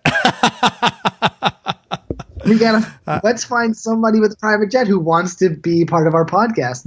It's very simple in my head. Let's figure this out. All right. So we're, just go to my contact form on everyonelovesguitar.com. If you're listening and you'd like to take Jared and I to Tokyo to do part 2 of this on your private jet, we are open, but we're not just going to pick not just anybody. You got to qualify. We may have a few people here, so it's like a try. Somebody, that somebody who listens to this is like filthy rich and has like all the like vintage guitar dreams that we love and has a private jet and wants to go hang out in Tokyo. There's probably at least 4. All right, so you 4 folks, we'll consider you, but we're it's going to be first come first served. Well, if we get a bunch of people, then we can do a little contest. We can have like interview question points, and we can do guitar playing challenges. Oh, that's right. That's right. It's a man with a plan. Can make it very. Hey, have you ever had a specific experience, like a one experience thing, or a book, or a movie, or something that changed your life or altered the way you think about things?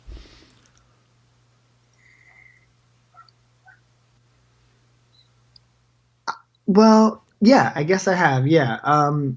Do you remember that whole conspiracy with that guy who wrote that book, A Million Little Pieces, and it was about maybe an alcoholic or a drug addict? I forget, but it was on Oprah. And then there was this whole story where the guy came out where like I guess it was people thought it was fake. I don't know. It was this whole thing. Oh, it was plagiarized. He plagiarized a bunch of it. Is that it?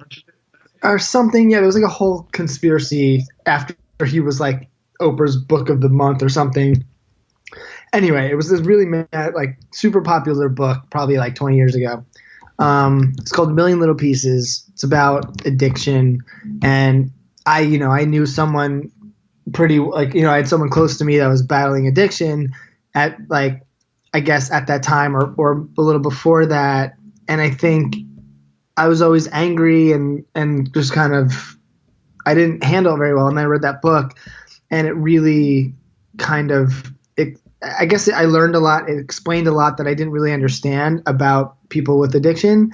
And it really changed my view on, and in turn, how I treated that person. And it was really, really helpful, actually. That's good. Yeah. People who aren't familiar with addiction, they think it's a willpower issue, and it's not. It's really not at all. Yeah. I mean, it's a deep thing, and so that was actually really, that was the first time I think a book ever really affected me. Otherwise, I'm more of a movie guy than a book guy personally. But Lost in Translation really affected me. Like, I had been dreaming of going to Tokyo for a long time at Japan. I never been there, and I remember like seeing Lost in Translation, just being like, oh my God, like I have to go to this magical place. And so I was on a vacation with my sister, my brother-in-law, not brother-in-law at the time, but on his way to becoming brother-in-law. And we went to Vietnam and Laos. My sister was like a really big traveler. She always kind of knew the places to go that were like not super touristy yet and really cool. And I just trusted her. I was like, all right, yeah, I'll do it. Let's go. And so I ended up booking a 10-hour layover in Tokyo on the way back from the vacation. And I was like, I'm going to go to Tokyo. I've never been there. I'm going to do it on my layover. At least I'll be there for one day, So I had all these high hopes. And then I found out from all these people, it's like 2 hours away from the airport. Oh, shit. So you sat in the airport for 10 hours. Well, maybe I did, maybe I did. So all the like Japanese tourist board people that I talked to were like, no, don't go to Tokyo. Just go to Narita by the airport. You can get all this stuff and like get the vibe and then go back to your flight. So I was like, okay, cool. So the plane lands early. We get in at like 7 in the morning and I'm like, fuck this. Like, I'm going. And so I got on like the bullet train. I got into Shibuya I just like arbitrarily picked a place. I was like, sure, I'll Shibuya. That's where I should get off. They're like, yeah. I'm like, all right, fine. I get off. I did no research. I knew nothing about anything of Japan, which is so unlike me because I'm usually like a researcher. And I got out at like 10 a.m. Like nothing was open yet. Like I couldn't even get money. I couldn't even take out yen. And I figured out. I mean, I ended up finding a way to take out money and like got the bank guy to like show me a place to get soba. Like he'd like walk me. Like I just communicated with my hands to everybody. Yeah, they don't talk English there at all. No. Yeah. No. It was, but like I did it, and I ended up staying there for 4 hours, 5 hours. I had a friend that lived there at the time. And I didn't know if she was around or what, but she eventually met me like a couple hours later, told me where to go when I was not with her anyway. So it worked out. She dropped me off at the train station and took the train back to the airport, flew home, and it was probably like the most exhilarating day of my life. I've never done anything like that. It sounds like it was equally exhilarating for the fact that you were like you didn't plan anything, that just as much that spirit as the fun that you had while you were there exploring. Yeah, and the dream of going to Tokyo, like it was something I wanted to do my whole life. So cool. It was like, and I think Lost in Translation, the movie had a lot to like really like, okay, like I have to be in this place. Push you over the edge. That's great, man. It's funny you mentioned the word Narita. There's an old album I used to listen to by a New York City band that probably dates you a little bit, but quite a bit actually, called Riot. R-I-O-T was the band, and they made. I think I've seen shirts of theirs. Yeah, they have probably a little shirt with a little seal on it. Their big thing was that was like their mascot. Those seals that they used to club, that was a big thing. Anyway, they had an album out called Narita. That's awesome. Yeah, I'm hoping to somehow break into the Japan market with the ProLine stuff. Like I feel like they'd really love the guitar aspect and the rock stuff. So I'm trying to find a way to get out there. Yeah, I think that would be a fit for sure. That sounds exactly like it would be a fit for them. So how would you? I think like find some the UK, Germany, France, and like obviously, over here too. That's cool, man. Yeah. And Iceland maybe too. I'm interviewing a guy named Red Volkert. I don't know if you know Red. I know exactly who he is. How do you know Red? That's wild. Because he was on a lot of guitar pedal things for a minute, like videos. That's how I know him. That's funny. He's a tremendous player. I mean, he's won a Grammy. He's got a very long backstory history. But Red does a lot of touring actually in Finland. He's massive over there. Okay. Yeah, I mean, it's like you go figure, and it's he spends a lot of time in Finland kicking ass. I think that'd be so fun to be like massively huge in like a really fun country, and then come back and you're like, got your stuff going on, but it's not like, like, could you imagine us like being massive in Japan and like being able to go there for months at a time and like live in Japan and do all this cool stuff and come back home and then you're like, all right, cool. Yeah, like, you could walk the streets and not have it. Yeah, he's so cool. He's a really good person, that guy. If you can go back in time and do something different, either in your business or your personal life, what would that one thing be?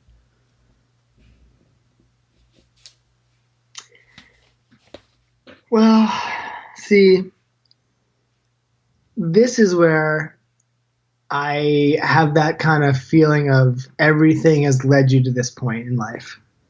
So, I don't know. I guess nothing. I'm of the same, within reason, of the same sort of mindset, because you don't know if you had done that thing different, you might not have got the gig at Saturday Night Live. You might not have made that Pearl Lion. It might not have got to Tokyo, whatever. Exactly. I mean, it all is part of it. Like I could kind of tie everything in on a line and see the through line from it. But yeah, I guess I wouldn't change anything. I mean, yeah, I wouldn't change anything. Cool. I'm going to ask one more question, man, and I really appreciate your time. This has been a lot of fun. You can, if there's more questions, you can. I'm not like I guess still have some time. Okay, so but also, yeah, you don't have to if you don't. I'll ask you two more questions then. All right. We negotiated a second question. You can ask me as many as you want. What is the what's been the biggest change in your personality over the last 10 years? Ooh. So, okay.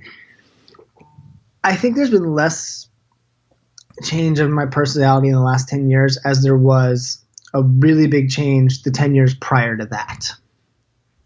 So there was a big difference when I was like in this RCA band and younger, where I think I was a little bit more like confident and swaggery and like, I just think like everything was going my way, up until that point in life. And I think I just felt like everything would always work how I wanted it to work. And I was going to be famous and all these things. And I just thought everything was going to be the shit, and with that RCA band, I mean, we ended up making this $500,000 record. We got dropped, a year later because RCA merged with J Records. I was miserable. I didn't get along with the guys in the band, except the other guitar player who he and I both quit together at one point. And it kind of really fucked me up, like the failureness of like, of that not happening when that was kind of my stepping stone. I thought like this was going to put me on the map, and then I could do whatever I want from there. And it didn't really work out that way. And I was miserable in the process. So it took a lot of years to kind of get past that and to work through it and kind of get out of that darkness from that whole experience. And it was humbling in a beautiful way with like the failure. And it was also, and I learned so much of how I didn't want to proceed in my life in the future. And I think it really, and then when I got SNL, I think within that year, probably like a year, maybe like a year to 4 to 3 years in, I started feeling pretty comfortable. And I think I finally had this chip off of my shoulder of like, I think because of this title, I guess I felt like, I don't know how to explain it. Like almost like I I was able to relax. You know, I was able to calm down. I was able to not be so competitive and, you know, kind of be that like, oh, I'm the best, like blah, blah, blah. Like that kind of, not that I was totally like that, but I had some of that competitive, like I needed to be the best and like I needed to be more successful than everybody, or be jealous when like people were way more successful than me that I knew, like all of those things. It took, so once I got SNL thing, maybe a couple years into it, like I think I really was able to relax and chill out, sorry, and feel confident within myself that I just felt happy to be making music, and all of that stuff just kind of fell away, and I think I was like kind of back to normal, you know? Yeah. Like who I was as a kid, you know, like generous, kind, and like loving and that kind of thing, versus that kind of like that weird 20 to 30 angst competitive thing, you know, of trying to, I don't know. But well, let me ask you this. You said that when you had when that thing tanked, you had a period of darkness. Was it darkness because it sapped energy out of you, or because you felt like a failure and then, you know, therefore insecure about everything because you had so much vested of your identity in that thing? I mean, it was probably a combination. The most of the darkness was from the first hammer that fell was that we got dropped, right? And it was a band that I never wanted to be in full time. And once I realized this wasn't going to get me to the place that I was trying to get to, why should I be in this band when I'm not even happy? And I don't want to like do the jump in a van tour, try to make it with no one backing us kind of thing. Like it just wasn't what I wanted to do. We did a lot of that. So that was tough. Like when everything was going up in my life, you know, like I was in the jam band in high school. We won Battle of the Bands. You know, senior year, we were like the most popular band. We'd play, like we did a residency in the summer and like would have like hundreds and hundreds of people come see us play. I mean, like in high school, that was like a big deal. Sure. You know, and then I got like, you know, scholarships to colleges and stuff, and like got all that stuff. People wanted me to go to their college to play guitar, and it was like everything was like, oh yeah, like I'm like everything's cool, like I'm always like awesome, I'm always the best, you know, like that was my vibe. And not in like a dickish way, but just like that was just how I thought. That's just what it was. And then once, you know, and then with the band RCA, it was like we graduated college, like we got signed immediately, you know, like after like 3 showcases after we finally got like the right demo together. And like that band was pretty popular in New York and like the metro area for a bit. You know, we made this $500,000 record with like this awesome producer and like all the biggest mixers, and it was like this whole thing. Everything was going up. Everything was up. It's gonna be great. It's gonna be great. It's gonna be great. And then like the bubble burst. Yeah. And that was the first time, I guess, when I realized, oh, like you can fail. You know, so I never experienced that. So it was like a huge thing because I didn't understand failure, and I'm so glad that. Yeah.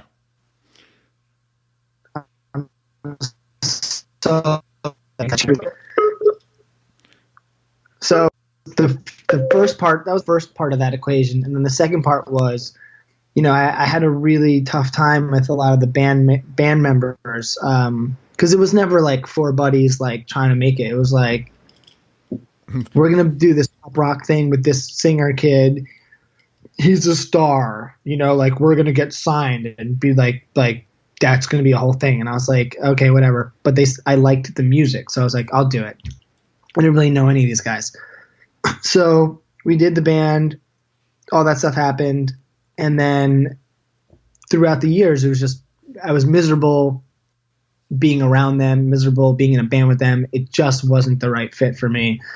So when I left, it just took a long time because the way I describe it is, you know, like if you see a couple and maybe there's like the gorgeous, beautiful, beautiful woman who's with a guy. Maybe the guy's kind of a dick, and so he's kind of abusive to his super hot girlfriend that everybody like wants to be with. She's like this amazing person and, you know, gorgeous. And then but if you talk to her, she's completely like, she's been abused in a way, or just like all these things where like she just doesn't feel like, she doesn't see it the way other people see her. Yeah, she's like battered, you know, spouse so it was syndrome. like, exactly. I mean, like it was kind of that similar thing where like the singer was really volatile, you know, is a real asshole, and we did not get along. He was really like shitty to me, and the other guys were like kind of unrealistic in a lot of ways, and I was always the odd man out, and it was just always fighting. It was just always like a thing, and I just really kind of lost my your sense of self a little bit. Just lost myself in it, yeah, you know, like sure. Yeah. So it took me a long time to kind of like love myself and think of myself as being great again. It just like, they really took a lot out of me, and it just took like a lot of years. I was like, you know, pretty depressed for a minute. I totally get that, man. I appreciate you sharing that. Yeah, I think, but you know, in retrospect now, I'm sure you could look back and say, hey, you know what? I'm really glad that happened. That shit that went down at that period of time. Because I mean, imagine if it hadn't happened and, you know, you had to wait another 10 years to learn that lesson, or 20 years. You know, you'd be totally fucked up. No, you'd totally. have no coping skills to deal with it when it came. Yeah, I mean, I don't have any regrets anymore. You know, like I'm happy for the experience. Overall, like it was really incredible to experience kind of all of these different things through one entity so early. I think it changed me for the better in the long run, and it really set me off on a different course, and a course to basically live my life in a much happier way, and which to me is like being true to making the stuff that I want to make musically, and also who I spend my time with personally. Yeah, which is critical.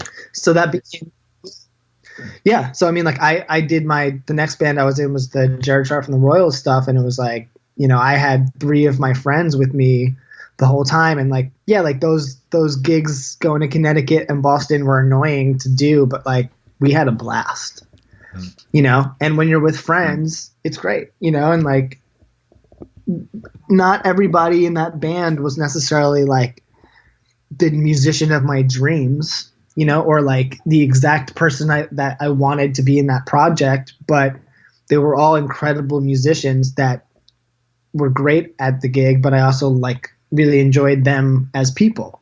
And so that was perfect. So that's why like those were the right guys. Awesome, man. And I, you know, yeah. So anyway, it's just food for thought, you know? And so that's why like now with the Pro Lion stuff, I'm doing how I want to do it. No one can tell me what to do. And that's how I like it. And if it doesn't work, it doesn't work. But if it does, then great. But it's not about that. It's like, I'm just making the stuff that I believe in and that I think like that inspires me, and hopefully it'll do the same for everybody else. And when the time comes where I got to put a band together or touring people, like I will make sure that there are people I like. That's for damn sure. Yeah. It's funny because I think not having expectations is a really helpful thing, you know, at times. And I'm a type A person, so I'm very driven, but like I learned from raising kids, it's really like don't have expectations, you know, and you have no right to have expectations when it comes down to it, because you don't know what the fuck's going on, and we're not in control, you know, as much as we think we are. And sometimes it's better not to have expectations. It's less stressful. So yeah, I think the big thing with the Carbondale debacle with the RCA band, it was my whole life was expectations, and then it crashed. So now I'm just like, okay, like, yeah, whatever, or like see what happens. I'm just, yeah, you always want whatever like, you're doing. Yeah. Yeah, for sure, man. You always want. Yeah, like obviously everybody wants. Go ahead, man. You go. What's that? You go. We're getting delay, is what it is. I know. Yeah, the connections, the internet connection's getting bad.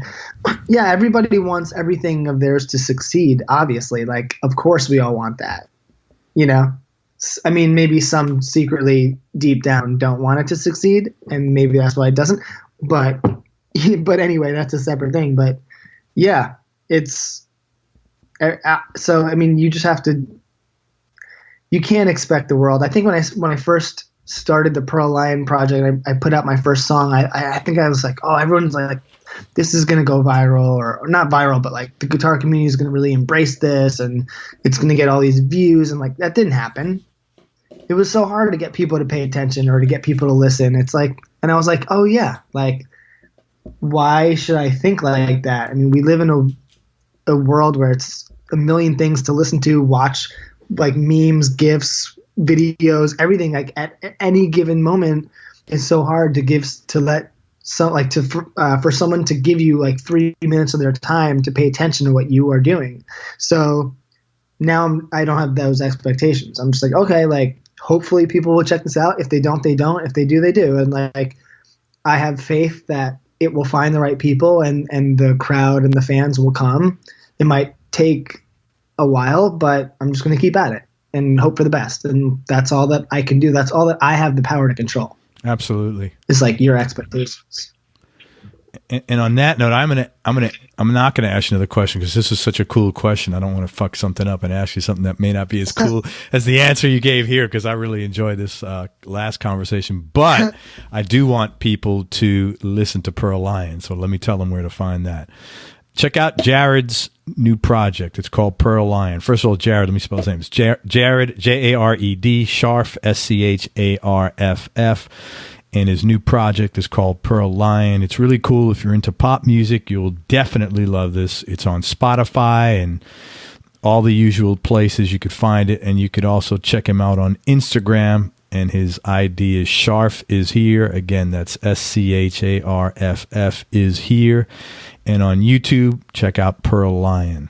Just look up Pearl Lion. Man, I can't thank you enough for your time and being so transparent, and like, I had a really good time getting to know you, man. I really appreciate it. Is there anything else you'd like to promote or send people, or besides the airplane trip, the potential trip to Tokyo to do part 2 of this podcast? Man, obviously I had such a great time talking to you, and there's obviously so many things that people can discuss about their lives that one conversation is never enough. So, I mean, hopefully people will listen, and hopefully I can, what we talked about helps them in any way, whether it's some motivation, whether it's some gear stuff or whatever. So I'm just happy to be part of the guitar community and music world. And I just want to affect people with the music that I make in an emotional way, and just kind of continue to do that. And that's, and thanks for having me on here. And if people have questions, or if there's any follow-up stuff that people are really interested in about, always happy to add a little whatever, or you can reach me whenever you want. I'm happy to keep the conversation going, especially in Tokyo. And yeah, man. And I mean, how about you come back? Had a blast. How about you come back in 2 or 3 years and we see what's next, and on the Scharff agenda? That would be pretty cool. That would be lovely. I would love to do that. Hey, everybody, I really appreciate it. Go ahead. I'll be there whenever you want. Absolutely, man. No joke. Seriously. Man, thank you for your time. Honestly, it's been a real pleasure, and I'm glad I got to meet you. And you've been really cool to interview, and really transparent. Thanks. Everybody, thank you. Craig. You're welcome. Thank you so much for listening. Check out Jared Scharff online, Pearl Lion, Spotify, and all the usual places. Instagram, Scharff is here, and YouTube, Pearl Lion. I hope you all enjoyed listening to this as much as I did. And thanks again, Jared, for spending all your time with us. I appreciate it.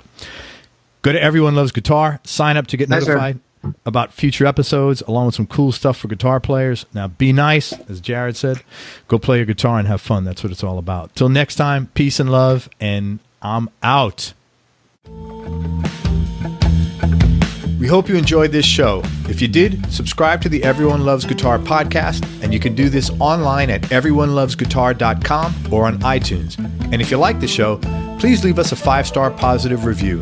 The more 5-star reviews we get, the higher our show ranks, and higher rankings mean we get to continue speaking with cool, interesting guests on our show. We'll see you on the next episode, and until then, Keep playing your guitar and have fun making music.